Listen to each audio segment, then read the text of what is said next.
গুড়ে বালি, এরকম কিছু হবে না, জানাবো আজকে।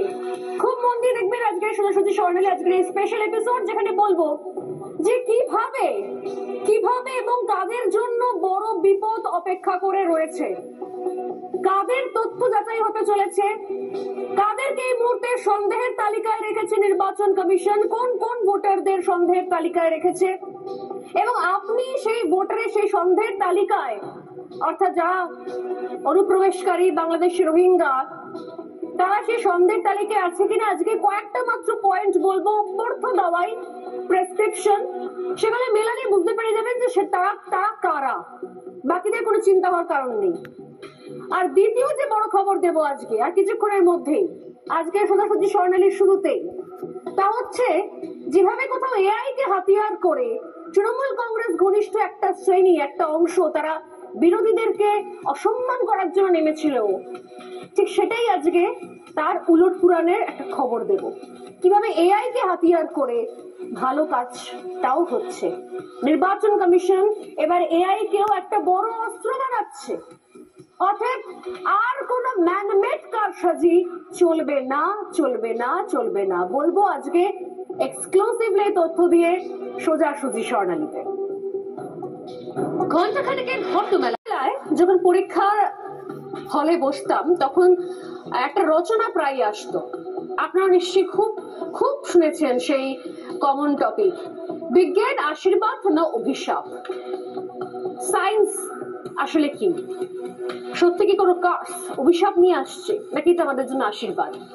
আর ঠিক এবার এটার বাস্তব ছবিটাও আমরা দেখে নেবো আজকে, যে কিভাবে এই মুহূর্তে চোর ধরার ভূত ধরার কাজ করে দিচ্ছে বিজ্ঞান, যাকে অস্ত্র করে বিভিন্ন অ্যাপ ব্যবহার করে এখন কার্যত একটা শ্রেণী তারা নোংরামির রাস্তায় নেমেছে শুধুমাত্র বিরোধী রাজনৈতিক দলের কিছু নেতা নেত্রীকে অপদস্থ করবে বলে। সেটাই শুধুমাত্র বিজ্ঞান নয়, বরঞ্চ সেটা হচ্ছে ক্রাইম, সেটা অপরাধ। নির্বাচন কমিশন যেটা করছে সেটা হচ্ছে বিজ্ঞানের সৎ ব্যবহার। এই মুহূর্তে আমি যেটা দিয়ে শুরু করব আজকে সোজাসুজি স্বর্ণালী, সেটা যদিও এই বিজ্ঞান নিয়ে নয়, সেটা এই মুহূর্তের সব থেকে বড় অর্ডার নিয়ে, যে অর্ডার সমস্ত জেলা শাসকদের কাছে গিয়ে পৌঁছচ্ছে। এসআইআর নিয়ে জেলা শাসকদের কাছে এই মুহূর্তে যে সব থেকে বড় অর্ডার যাচ্ছে, আজকে সোজাসুজি স্বর্ণালী শুরুতেই সেই দিকে নজর রাখবে, এবং তারপর আমি বলবো যে কারা কারা পার পেতে পারবে না, কারা কারা মনে করছে নির্দিষ্ট এলাকার নির্দিষ্ট ওয়ার্ডে সিধিয়ে গিয়ে, গর্তে সিধিয়ে গিয়ে শাসক দলের হাতে পায়ে ধরে তাদের ভোট ব্যাংক হিসেবে নিজেকে প্রমাণিত করে এলাকার বিএলও টিএলওদের যখন যেখানে যেখানে কন্ট্রোল করা গেছে সেই বিএলওদের ধরে মোটামুটি জাতা করে একটা ফর্ম ফিল আপ করে জাতা করে সাবমিট করে দেওয়া হয়ে গেছে। এত সহজ নয়, দেখলে মনে হবে একখানা তো কাগজই, আর কি আছে? আরে ভাই, কাগজের মধ্যে কিউআর কোড আছে, কাগজের মধ্যে অনেক কিছু আছে, তথ্য আছে, অনেক নাম্বার রয়েছে, এপিক নাম্বার রয়েছে, শুধুমাত্র একটা কাগজ নয়। এই কাগজ দেখাতে হবে, কাগজ নিয়ে গান বাজা যাবে না। সেই একটা মাত্র কাগজ, ওই একটা মাত্র কাগজ থেকে কিভাবে যারা চুরি করেছে, যারা এখনো ভাবছে পার পেয়ে গেলাম, সিধিয়ে গেলাম, আর যারা ভাবছে যে তৃণমূল কংগ্রেস রয়েছে ঠিক দেখে নেবে। মাননীয় তো বলেই দিয়েছেন কেউ খাবে কেউ খাবে না, তা হবে না, তা হবে না, তা হবে তা হবে, সবাই পার পাবে না, সেটাই হবে সেটাই হবে। কিভাবে হবে বলবো, তবে তার আগে এই মুহূর্তে এক্সক্লুসিভলি চিঠির কথা বলি। এই মুহূর্তে জেলা শাসকদের কাছে অর্ডার এসে পৌঁছলো নির্বাচন কমিশনের তরফ থেকে। আজকে প্রথম ব্রেকিং যে খবর দিয়ে শুরু করছি আজকে সোজাসুজি স্বর্ণালী। এফআইআর নিয়ে জেলা শাসকদের কাছে চিঠি এসে পৌঁছলো কমিশনের। অতিরিক্ত 7 দিন সময় দেওয়া হয়েছে, অতিরিক্ত 7 দিনে একাধিক কাজ করতে নির্দেশও দেওয়া হলো। ফর্ম আপলোডের সময় আগেই 7 দিন বৃদ্ধি করা হয়েছিল, এটা নতুন কিছু নয়, কিন্তু এই অতিরিক্ত 7 দিনে কি করবেন আর কি করবেন না বিএলওরা, অতিরিক্ত 7 দিনে নির্ভুল কাজের নির্দেশ দেওয়া হলো, এবং ভোটারদের ক্ষেত্রে তথ্য ফের যাচাই করার নির্দেশ দেওয়া হলো। কারণ কারণ কারণ কমিশনের কাছেও খবর রয়েছে অনেক কিছু ঘাপলা হয়েছে, অনেক জায়গাতে বিএলওরা চাপের মধ্যে পড়ে কাজ করেছেন, অনেক জায়গায় বিএলওরা নিজে থেকেই আমার শাসক দলকে সন্তুষ্ট করার জন্য ঘাপলা করেছেন, অনেক জায়গায় বিএলওরা রাতের অন্ধকারে তৃণমূল কংগ্রেসের নেতা মন্ত্রীর বাড়ি, লোকাল বড় নেতার বাড়িতে বসে ফর্ম ফিল আপের কাজ, ডেটা এন্ট্রির কাজ করেছেন।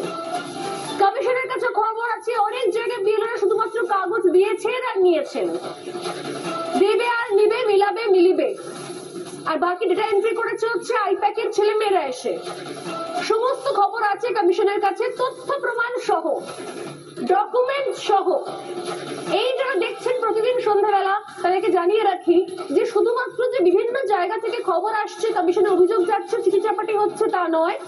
বিরোধী রাজনৈতিক দলের নেতারাও বিভিন্ন ক্ষেত্রে তারাও অভিযোগ জানাচ্ছেন, সুনির্দিষ্টভাবে অভিযোগ জানাচ্ছেন, তথ্য প্রমাণ ছবি সহ।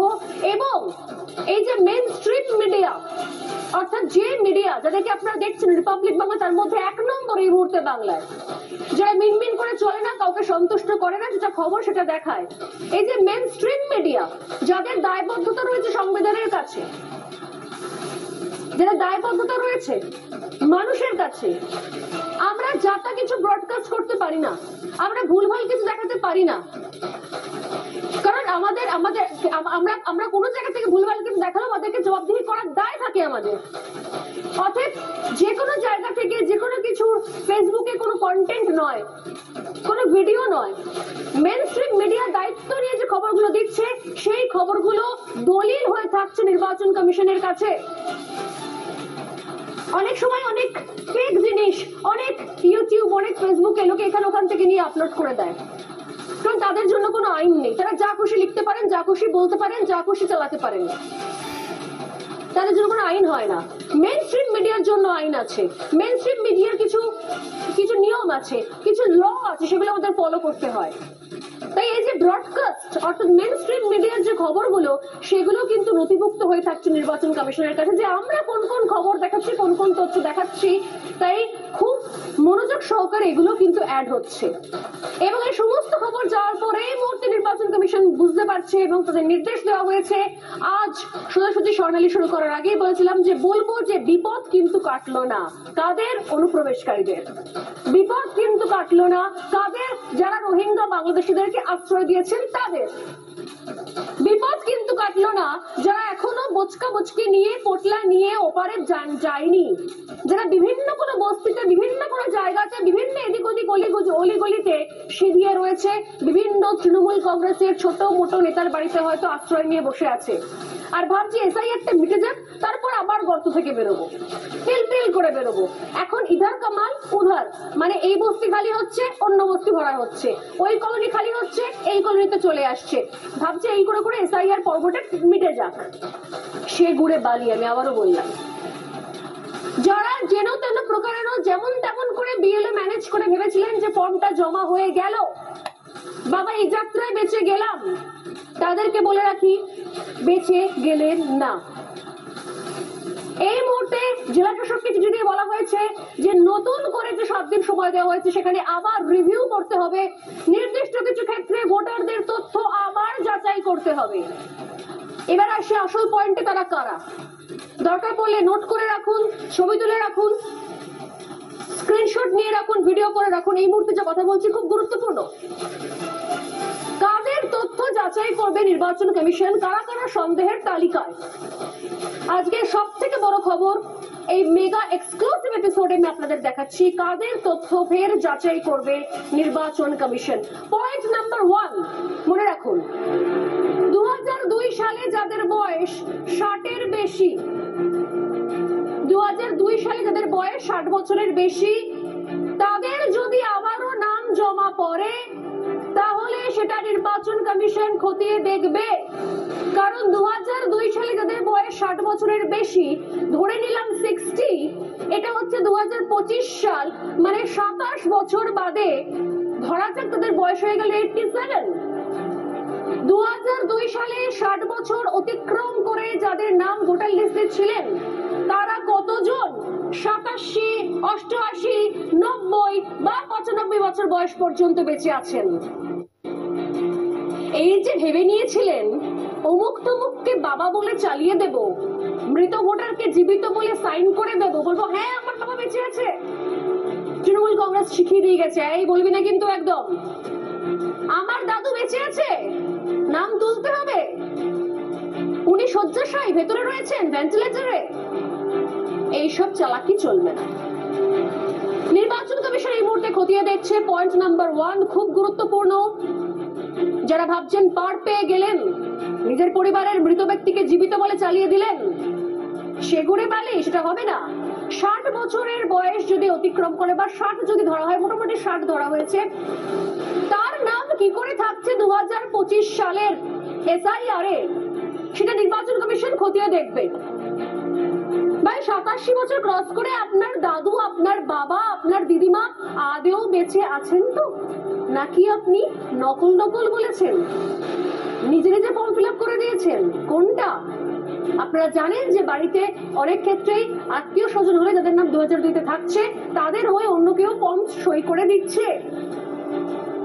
বা আমার শাশুড়ি, তিনি আমার ননদের বাড়িতে থাকেন নয়ডা, পরে আমি সাইন করে দিলাম, লোকাল তৃণমূল নেতা হিসেবে শিখিয়ে দিয়ে গেছে, সেটা চলবে না। এরা হচ্ছে প্রথম সন্দেহের তালিকায়। আমি আবার বলি, পয়েন্ট নাম্বার 1, 2002 সালে যাদের বয়স 60 বা 60 বছরের বেশি ছিল, তাদের ক্ষেত্রে তথ্য রিভিউ করা হচ্ছে, সেকেন্ড টাইম করে যাচাই করা হচ্ছে, কারণ নির্বাচন কমিশন সন্দেহ করছে ঘাপলা হয়েছে, মৃত ব্যক্তিকে জীবিত বলে চালানো হয়েছে। হলো পয়েন্ট নাম্বার 2, নোট ডাউন করুন। যাদের মনে প্রাণে ভয় আছে একদম নোট লিখে নিন, স্বর্ণালী সরকার দায়িত্ব নিয়ে খবর দেখাচ্ছে। পয়েন্ট নাম্বার 2, 2002 সালে নাম নেই অথচ বয়স 50-এর বেশি, তারা কারা? অর্থাৎ এখন 2025 সালে দেখা যাচ্ছে তাদের বয়স 50 বছর। এখন যাদের বয়স 50 বছর, 2002 সালে তাদের বয়স কত ছিল? এখান থেকে 25 আর 2 মানে তাদের 27 বছর বয়স ছিল। তবে 25 আর 27, 25 বছর থেকে 27 বছর বয়সীর একজন মানুষ, নারী হোক বা পুরুষ হোক, 18 বছর বয়সে ভোটাধিকার পাওয়া যায়। তুমি বাবা 25-27 বছর বয়স পর্যন্ত কেন ভোটার লিস্টে নাম তুলুনি? 50 বা 50-এর বেশি, অর্থাৎ মিনিমাম লেভেল ধরা হয়েছে 27 বছর। 18 বছর বয়সে তুমি ভোটাধিকার পেয়ে গেছো, 27 বছর বয়স পর্যন্ত তুমি ভোটার আইডি কার্ডে মানে ভোটার তালিকায় তুমি নাম তোলনি। এবার মিনিমাম 27, কেউ কেউ রয়েছেন আরো বেশি বয়স, 60 বছর 70 বছর এখন হয়তো বয়স, তাদের বয়স হয়তো 2002-তে ছিল 30, 35, 40 বছর। তাহলে আপনি সেই সময় কি করছিলেন? 2002 সালে কেন আপনার নাম ভোটার লিস্টে নেই? আর কি করে 2025 সালে আপনি সুন্দর ফর্ম জমা দিয়ে দিলেন? আপনি তাহলে 2002 সালে কোথায় ছিলেন দাদা? যাদের বয়স 2002 সালে, আমি আবারও বলছি 2002 সালে ন্যূনতম 27 বছর ছিল, ন্যূনতম 27 বছর থেকে ছেড়ে দিন যতদূর হয়, 27, 28, 30, 32, 40, 42, 2002 সালে, তারপরও তারা নাম তোলেননি। এবার এসে নাম তুলেছেন, তারা কারা? জেনুইন ভোটার কি? তারা কি আদৌ এ রাজ্যের মানুষ, এ দেশের নাগরিক, এ রাজ্যের নাগরিক, নাকি উড়ে এসে জুড়ে বসা বাংলাদেশি রোহিঙ্গা? তারা কারা? 27 বছর বয়স পর্যন্ত নাম না তুলে কারা বসেছিলেন, তাদেরকে আইডেন্টিফাই করতে বলেছে কমিশন। এবং এগুলো আমার মুখের কথা নয়, আপনারা জানেন যে প্রমাণ ছাড়া আমি একটা কথাও বলি না, এটা চিঠি দিয়ে বলা হয়েছে। প্রত্যেকটা জেলা শাসকের কাছে এই চিঠি ইতিমধ্যে পৌঁছে গিয়েছে, যখন আপনারা খবরগুলো দেখছেন। এবার চলে আসি পয়েন্ট নাম্বার 3-তে। কাদেরকে সন্দেহ করছে নির্বাচন কমিশন? পয়েন্ট নাম্বার 3, তালিকায় কারো বাবা মায়ের নাম না মিললে, ধরুন আপনি এসআইআর ফর্ম নিলেন, ফর্ম জমা করছেন, আপনি আপনার নাম রয়েছে ভোটার লিস্টে 2024-এ, 2022-এ, 2020-তে বা আরো পুরনো 2015-তেও, কিন্তু আপনার না তো বাবার নাম রয়েছে 2002-তে, না তো মায়ের নাম রয়েছে 2002-তে। আপনার বাবা মা কেউই 2002-তে ভোটার ছিলেন না, আপনি ভোটার হয়ে গেছেন। এই আপনি কারা? স্লোগানের মতো, এই আমরা কারা, এই তোমরা কারা, এই তোমরা কারা ভাই? যাদের বাবা মায়ের নাম 2002 সালে ছিল না, তোলা হয়নি, টেনশন কি বাত নেই হ্যাঁ, কিন্তু ঘটনা হচ্ছে এগুলোকে নজর রাখা হচ্ছে, এগুলো স্পেশালি এগুলোকে আবারও রিভিশন করা হচ্ছে, এবং এগুলোকে রিভিশন করার জন্য, এগুলোকে স্ক্রুটিনি করার জন্যই এই এক্সট্রা 7 দিন সময় দেওয়া হয়েছে। আর যদি কোনো বিএলও ভাবেন সরকারি কর্মচারী যে আমি এবারও জালিয়াতি করবো, এবারও ঘাপলা করব, তাহলে এবার আপনার দায়িত্ব আপনাকে নিতে হবে, আপনার পরিবার আপনার দায়িত্ব নেবে না। সোজা শটান শ্রীঘরে তালিকায় যাদের বাবা মায়ের নাম নেই 2002 সালে, তাদের ক্ষেত্রে নতুন করে আবারও তথ্য যাচাই করা হবে যে আদৌ এটা জেনুইন ভোটার না জেনুইন ভোটার নয়। বিএলও কে ম্যানেজ করে জাল ডকুমেন্টস বানিয়ে, জাল বার্থ সার্টিফিকেট বানিয়ে কি আদৌ নাম তুলে নিয়েছে নাকি অরিজিনাল ভোটার হলো। এবার চলে আসি পয়েন্ট নাম্বার 4, খুব ইন্টারেস্টিং পয়েন্ট নাম্বার 4। বাবা মায়ের সঙ্গে সন্তানের বয়সের ফারাক 45 বছরেরও বেশি যদি হয়, কেন হচ্ছে আপনি বলবেন তাহলে স্বর্ণালী 45 বছর বয়সে কারো সন্তান হতে পারে না? নিশ্চয়ই হতে পারে, 100 বার হতে পারে, কিন্তু ঘটনার চক্রে দেখা যাচ্ছে এরকম যদি একাধিক ক্ষেত্রে হয়। এখন 2025 এসে যে সিনারিও আমরা দেখছি, যে ছবি আমরা দেখছি, এই লেট ম্যারেজ, লেট চাইল্ড 2002 সালে অতখানি ছিল না, সেই অনুপাতটা বেড়েছে। তার থেকেও বড় কথা, এমন কিছু কিছু ঘটনাও চলে এসছে যে বললে আপনারা নিজেরাও হাসবেন, আমি কেন হাসছি বুঝতে পারবেন। বাবা মায়ের সঙ্গে সন্তানের বয়সের ফারাক কোথাও কোথাও পাওয়া গেছে 70 বছর, 82 বছর, 68 বছর। কেন? ওই যে বললাম এর আগের দিনই বলছিলাম, একটা বাবা ভাড়া দেওয়ার একটা সিস্টেম চলেছে এ রাজ্যে। এখানে বাবা ভাড়া পাওয়া যায়, বাবা ভাড়া পাওয়া যায়। আমি জামাই ষষ্ঠীর দিন লোকে মজা করে পোস্টার লিখতো, ফেসবুকে দেখতাম আজকে জামাই ভাড়া পাওয়া যাবে। আর আমি এখন জানতে পারছি নাকি বাবা ভাড়া পাওয়া যেত, বাবা ভাড়া দিয়েছেও অনেকে। অনেক বাবারা জানতেনই না তিনি ভাড়ায় চলে গেছেন, অন্য কারো বাবা হয়ে গেছেন। এবারে এসে যাকে তাকে ধরে নিজের বাবা পরিচয় দিয়ে নাম কার্ডে তুলে নিয়েছে, এবং যিনি কার্ডে তুলেছেন, নামটা তালিকায় তুলেছেন, সে হয়তো কোনো 18, 19, 20 বছরের ছোকরা। এবার যার নাম তুলেছে তিনি হয়তো মারা গেছেন বা তার বয়স হয়তো 92 বছর। এরকম কেসও এসছে কমিশনের কাছে। এই যে বাবা ভাড়া দেওয়া, মা ভাড়া নেওয়া, অমুক তমুককে বাবা সাজিয়ে, অমুক তমুককে মা সাজিয়ে ভোটার আইডি কার্ড বানিয়ে নেওয়ার ঘটনা আমি দিয়েছি আপনাদেরকে এক সময়, রোজ এই খবর দিয়েছি। তাহলে বুঝতেই পারছেন এই খবরগুলোর সত্যতা ছিল বলেই তাই কমিশন এই স্টেপ নিতে বাধ্য হয়েছে। এখন এই তথ্যগুলো কমিশনের কাছে চলে গেছে। কমিশন বলছে ভাই, বাবা মায়ের সঙ্গে যদি সন্তানের ডিফারেন্স থাকে, এজ ডিফারেন্স থাকে, বয়সের পার্থক্য থাকে 45 বছর বা তার বেশি, তাহলে তাদেরকে যাচাই করো, সেই তথ্য আবার যাচাই করো, আবার দেখতে হবে বিএলওদের আদৌ সে জেনুইন ভোটার কিনা নাকি অন্য কাউকে ভাড়া করে নিয়ে এসে বাবা মা বলে চালিয়েছে। ক্লিয়ার হয়ে গেল পয়েন্ট নাম্বার 4। এবার একটু এগোনো যাক পয়েন্ট নাম্বার 5 এ।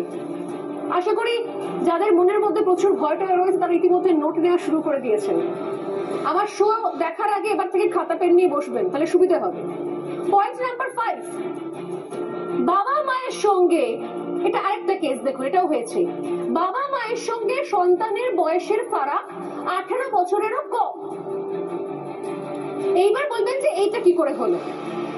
এইটা কিন্তু একেবারেই অসম্ভব, কারণ এই সময় দাঁড়িয়ে ইনফ্যাক্ট অনেক বছর ধরে 18 বছর নিচে সন্তান হওয়াটা বা বিয়ে হওয়াটা একদম আইনত অপরাধ। এবার কি করে হচ্ছে? পরপর কয়েকটা ঘটনা আমার মাথাতে এক্ষুনি আসছে। দক্ষিণ 24 পরগনা, উত্তর 24 পরগনার ঘটনা, কয়েকটা ঘটনা এক্ষুনি মনে আসছে। ওপার থেকে এসেছিলেন এপারে, ভুল মানে নদী পথে কাটাতার টপকে, বেড়া টপকে এসেছে। আসার পর এপারে একটা মেয়েকে ঠিক করে নিয়েছে বিয়ে করবে বলে, তার সঙ্গে প্রেমের সম্পর্ক করেছে, তাকে বিয়ে করে নিয়েছে। ওপার থেকে এসেছে, নাম, তার ধর্ম হচ্ছে, নাম ধর্ম অনুযায়ী বোঝা যাচ্ছে সে একটি মুসলমান ছেলে। এপারে এসে একটা মুসলমান মেয়েকে বিয়ে করে নিয়েছে প্রেমের সম্পর্কে। সেক্ষেত্রে সবসময় বোধ সম্ভব নয়। দেখেছে ধর্ম এক, ওপারের না এপারের বুঝতে পারেনি। করার পরে বিয়ের পর, নিকার পর, তারপরে তার যে বাবা অর্থাৎ শ্বশুর মশাই, তাকে নিজের বাবা বলে চালিয়ে ভোটার আইডি কার্ডের নাম তুলে নিয়েছে। সেই শ্বশুর মশাই যিনি ভারতীয় মুসলমান, তার স্ত্রী ভারতীয় মুসলমান, তার যে ছোট মেয়ে সেও ভারতীয় মুসলমান, তাকে ওপর থেকে এসে বেশ বয়সে বড় একজন বিয়ে করে নিয়েছে, প্রেমের সম্পর্ক, বিয়ে হয়ে গেছে। এবার দেখা যাচ্ছে শ্বশুরের যে বয়স আর নতুন যে জামাই, তার বয়সের ডিফারেন্স মাত্র 8-10 বছর। ধরুন জামাইয়ের বয়স রয়েছে 30-35, শ্বশুরের বয়স 45। এবার শ্বশুরকে বাবা বানিয়েছে, বাবা বানিয়ে ভোটার আইডি কার্ডে নাম তুলে নিয়েছে। এবার দেখা যাচ্ছে নাম তোলার পর শ্বশুরের নাম অমুক শেখ, জামাই অমুক শেখ, শ্বশুর তো নয়, বাবা, বাবা অমুক শেখের ছেলে, ছেলে অমুক শেখ, বাবার বয়স 45, ছেলের বয়স 35। তাহলে ধরে নিতে হবে 10 বছর এসে বাবা হয়ে গেছে। এই জিনিসগুলো নথিভুক্ত হয়েছে কমিশনের কাছে। কি মারাত্মক জিনিস! এরকম একটা দুটো ঘটনা হয়নি, অজস্র ঘটনা রয়েছে। অতএব পয়েন্ট নাম্বার 5, বাবা মায়ের সঙ্গে সন্তানের বয়সের ফারাক যদি 18 বছরের কম হয়, সেক্ষেত্রে তারাও সন্দেহের তালিকায় চলে আসছে। নির্বাচন কমিশন সূত্রে খবর যে এদের ক্ষেত্রেও ডাবল চেক, ট্রিপল চেক করতে হবে, অর্থাৎ এক্ষেত্রেও আরো বেশি করে যাচাই করতে হবে। এবার চলে আসি পয়েন্ট নাম্বার 6 এবং 7 পরপর বলবো। পয়েন্ট নাম্বার 6 হচ্ছে 2021 সাল এবং 2024 সালে স্পর্শকাতর বুথের ভোটার, যদি 2021 এবং 24 সালে কেউ স্পর্শকাতর বুথের ভোটার হয়ে থাকে, সেক্ষেত্রেও কিন্তু তাদের তথ্য দ্বিতীয়বার করে যাচাই করতে বলা হয়েছে। আপনারা জানেন যে মালদা, মুর্শিদাবাদ, কোচবিহারের একাধিক বুথ কিন্তু খুব স্পর্শকাতর বুথ রয়েছে। কেন স্পর্শকাতর, তার জন্য আবার একটা আলাদা এপিসোড করবো, জাস্ট জেনে রাখুন, পয়েন্ট নিয়ে রাখুন। 2021 সাল 24 সালের স্পর্শকাতর বুথের ভোটার, তাদের তথ্য দ্বিতীয়বার করে যাচাই করা হবে। এবং লাস্ট পয়েন্ট, খুব ইন্টারেস্টিংলি গতকালই খবর দিয়েছিলাম, প্রায় 100% ফর্ম পূরণ করা বুথ, যেখানে যে কটা ফর্ম গেছে সমস্ত ফর্ম ফেরত চলে এসেছে। কোথাও কেউ মারা যাননি, কেউ অন্য কোথাও যায়নি, কেউ স্থানান্তরিত হয়নি, সবাই বেঁচে বলতে বাহাল তবিয়তে আছে। 100 পেয়েছে যে সমস্ত বুথ, যতটা দিয়ে দিবে আর নিবে, মিলিবে সেরকম টাইপের যাহাই গেছে তাই ফেরত চলে এসছে। এই ধরনের বুথের ক্ষেত্রে আবার নতুন করে সেকেন্ড টাইম এগুলোকে যাচাই করার নির্দেশ দিয়েছে কমিশন। অতএব আমি আবারও বলি, যারা ভাবছিলেন যে বিএলও ম্যানেজ করে, বিরোধী বিএলএদের ভাগিয়ে দিয়ে, মারধর করে বিএলওকে ম্যানেজ করে নিয়ে, নিশ্চিন্তে এদিক ওদিক থেকে কোনো জাল ডকুমেন্টস কালেক্ট করে নিয়ে মোটামুটি এবারে তরি পার করা গেল, তাহলে বোঝাই যাচ্ছে সে তরিটা আর সঠিকভাবে ঘাটে ভিড়বে না, তরি ডুবে যাবে। আসবো আজকে আলোচনাতে যে এইগুলোর পর সত্যি সত্যি আর কি কি করতে পারে তৃণমূল কংগ্রেস, মানে যাবতীয় যা যা করার করে ফেলেছে, তারপরও অনেক কিছু করার বাকি আছে। কেন বলছি এ কথা বলবো, তবে তার আগে এই মুহূর্তে ব্রেকিং নিউজটা নিই। এই মুহূর্তে বড় খবর,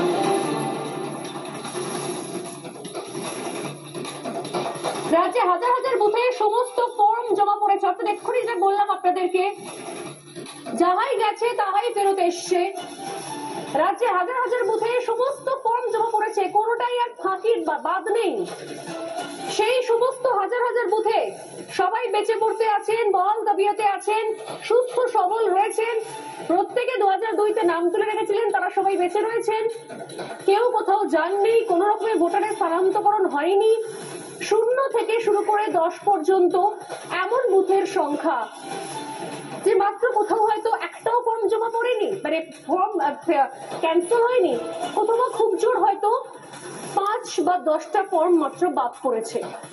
এমন বুথের সংখ্যাটা এবারে গিয়ে পৌঁছলো, গতকাল বলেছিলাম 2000-এর ওপর, আজ বলছি সেই বুথের সংখ্যা এবার পৌঁছলো 7,884। হিউজ। 7,844, মাফ করবেন, 7,844 এরকম বুথ আইডেন্টিফাই করা গেছে, যেখানে যত ফর্ম গেছে সব ফর্ম ফেরত চলে এসছে। সবাই সেই বুথে অ্যাক্টিভ, কেউ কর্মসূত্র বাইরে নেই, কেউ চাকরির জন্য অন্য কোথাও যাননি, কেউ অন্য কোথাও ফ্ল্যাট কিনেও চলে যাননি, সবাই এখানে রয়েছেন। কেউ মারা যায়নি, কেউ অসুস্থ নয়, কেউ ট্রিটমেন্টের জন্য বাইরে যায়নি, কেউ চাকরি নিয়ে বাইরে যায়নি, কেউ অন্য কোথাও ফ্ল্যাট কেনেনি, সবাই ওই বুথেই রয়েছে এবং যতটা ফর্ম গেছে সমস্ত ফর্ম ফেরত এসছে। সংখ্যাটা হচ্ছে ৭,৮৪৪। ওয়াও, একটা ওয়াও বেরিয়ে এলো আমার, এত অসাধারণ। দেখুন ৭,৮৪৪টা বুথ তেমন রয়েছে যেটা অপরিবর্তন, যেটা কোনো পরিবর্তনের আলো হাওয়া সেখানে এসে ছোঁয়নি, পরিবর্তন সেখানে স্পর্শ করেনি কোনো পরিবর্তন। কিভাবে এটা হচ্ছে? ফর্ম যে মুহূর্তে ফেরত আসছে ১০০ নাম্বার পাচ্ছে, সেই মুহূর্তে রহস্য তৈরি হচ্ছে। এই রহস্য আমি তৈরি করছি না, রহস্য নির্বাচন কমিশন খুঁজে পাচ্ছে। কি করা যায় বলুন? সচরাচর দেখতে পাওয়া যায় না যে ১০০ কোন বুথ স্কোর করছে। কি এমন কারণ থাকতে পারে? নির্বাচন কমিশনের সন্দেহ হচ্ছে, ডাউট হচ্ছে। একটা পরপর ভাঙাটা দেখিয়ে নি যে কি কি ভাবে কোন কোন জায়গায় ধরনের ঘটনা ঘটেছে। ফর্ম ফেরত, তার বুথ সংখ্যা, কত ফর্ম ফেরত আসছে আর সেই বুথ সংখ্যা কত। যেখান থেকে শুরু করবো আজকে, প্রথমে বলি একটাও ফর্ম ফেরত আসেনি, অর্থাৎ ১০০ নাম্বার পেয়েছে পশ্চিমবঙ্গের যে কটা বুথ, তার সংখ্যা হচ্ছে ২,২০৮। এটা আমি কালকেই বলে দিয়েছিলাম। ২,২০৮টি বুথ তারা ১০০ পেয়েছেন। সেখানে কেউ মারা যাননি, কেউ কোথাও যাননি, কেউ চাকরি করতে ভিন রাজ্যে যায়নি, কেউ ফ্ল্যাট কিনে বাড়ি কিনে অন্য জায়গায় যায়নি, অন্য কোনো বুথে যায়নি, সবাই সেই বুথেই রয়েছে। অমিতাভ বচ্চনের সিনেমার মতো পরিবর্তন জিসকো পছন্দ নেই, সবাই একই জায়গায় রয়েছে, অটল আদিম হয়ে রয়েছে সেখানে। দ্বিতীয়ত যে পরিসংখ্যান দেবো তা হচ্ছে একটা মাত্র ফর্ম ফেরত এসছে এমন বুথের সংখ্যা হচ্ছে ৫,৪৪২টা, মাত্র একটা, সরি ৫৪২টা বুথ এমন রয়েছে যেখানে একটি মাত্র ফর্ম ফেরত এসছে, ৫৪২। এরপরে আসি, দুটো মাত্র ফর্ম ফেরত এসছে এমন বুথের সংখ্যা রয়েছে ৪২০টা, ৪২০। এনিওয়ে ৪২০টা বুথ এমন রয়েছে যেখানে মাত্র দুটো ফর্ম ফেরত এসছে, মাত্র দুজন সেখানে একটু ছন্দ পতন হয়েছে যাদের, বাকি সবাই এক জায়গায় রয়েছেন। নেক্সট হচ্ছে ৩টে করে ফর্ম ফেরত এসছে এমন বুথের সংখ্যা রয়েছে ৩৭২টা। আচ্ছা, পরে যাই, ৫টা করে ফর্ম ফেরত এসছে এমন বুথের সংখ্যা ৪৮১টা। ৬টি করে ফর্ম ফেরত এসছে এমন বুথের সংখ্যা ৫৪৮টা। ৭টা করে ফর্ম ফেরত এসছে এমন বুথের সংখ্যা ৫৮৫টা এবং 8টা করে ফর্ম ফেরত এসছে এমন বুথের সংখ্যা ৬৭৮টা। 9টি করে ফর্ম ফেরত এসছে, 9টি ফর্ম ফেরত এসছে এমন বুথের সংখ্যা ৭৭৯টা এবং 10টি করে ফর্ম ফেরত এসছে বা 10টি ফর্ম ফেরত এসছে এমন বুথের সংখ্যা ৮৫৭টা। তো এই বুথগুলোকে নিয়ে কমিশন এই বুথগুলোর মধ্যে ভূত খুঁজে পাচ্ছে। আমার কিছু করার নেই এতে। যদি কোথাও কেউ না যান, কোথাও কেউ মারা না যায়, একটা দারুণ ব্যাপার। কেউ কোথাও যাননি, কোথাও সবাই একই জায়গায় রয়েছেন, কিন্তু এর জন্য কমিশনের মধ্যে এই বুথগুলোর মধ্যে ভূত খুঁজে বেড়াচ্ছে। আজকে সোজাসুজি স্বর্ণালী শোতে আসবো এবং যে পার্টিকুলার পয়েন্টগুলো নিয়ে ডিসকাশন করব তার আগে আরো একটা ব্রেকিং নিউজে নজর রাখতেই হচ্ছে। এই মুহূর্তে এনুমারেশন ফর্ম নিয়ে আরেকটা বড় খবর, আরেকটা বড় ব্রেকিং নিউজ। সমস্ত এনুমারেশন ফর্ম ২রা ডিসেম্বরের মধ্যে জমা করার নির্দেশ দেওয়া হলো। ২রা ডিসেম্বরের মধ্যে আপলোডের নির্দেশ দেওয়া হয়েছে, অর্থাৎ শুধুমাত্র জমা নয়, আপলোডও করতে হবে। অর্থাৎ আজ ২রা ডিসেম্বর ২০২৫, আজকের মধ্যে আপলোড করতে হবে সমস্ত তথ্য। জানিয়ে দেওয়া হলো সমস্ত বিএলওদের ২রা ডিসেম্বরের পর ফর্ম এলে ওই দিনই আপলোড করতে হবে। মানে এরপর ফর্ম নেওয়া যাবে না এমনটা নয়। যদি এরপর কোনো ফর্ম আসে অসুবিধা নেই, তাহলে যেদিনকে ফর্ম আসবে সেদিনকে আপলোড করতে হবে। আর আজকে পর্যন্ত যে কটা ফর্ম এসছে সেগুলো আজকে রাতের মধ্যেই আপলোড করতে হবে। মানে ২রা ডিসেম্বর আপনি ফর্ম কালেক্ট করলেন আর আপলোড করবেন ৪টা ডিসেম্বর, সেটা চলবে না। এটা বিএলওদের জন্য নির্দেশ। ২রা ডিসেম্বরের পর ফর্ম এলে ওই দিন আপলোড করতে হবে।